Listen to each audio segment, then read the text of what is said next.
Hello guys, magluluto rin pala ako ng ukoy. Ayan.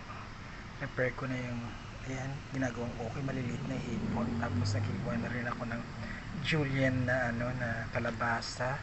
At naglalagay rin ako ng onions, of course cornstarch at flour. And lalagyan ko na rin siya ng pampalasa, katulad ng paminta and yung iba pang pampalasa later on. Pero unahin ko muna ang kinamanti sa manok.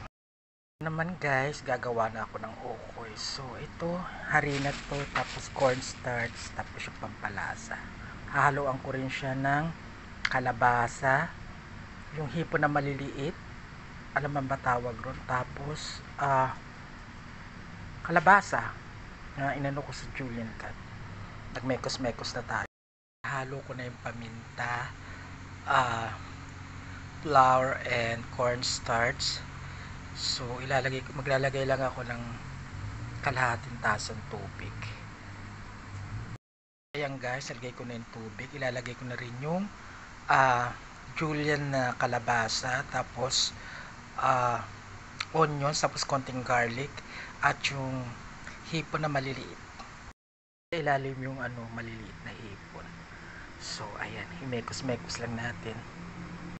Ito na po yung mixture natin na gagawin natin ukoy with hipon, julienne kalabasa.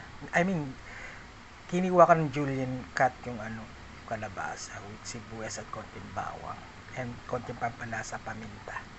Yung piprito na po natin pag uminit yung kawali.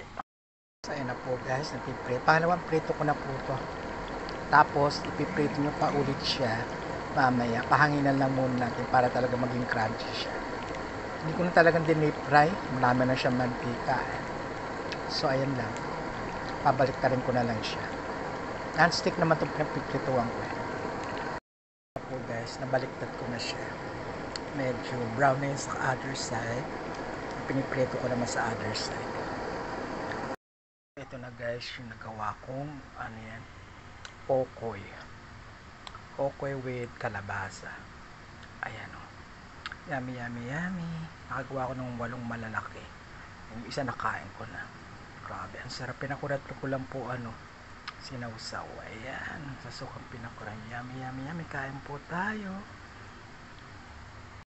Po, nilagyan ko po ng pinakurat. Ayan po.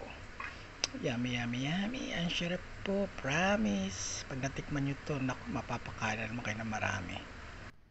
Hello guys, thanks for watching and don't forget to click like and subscribe my YouTube channel. Maraming salamat po till my next vlog.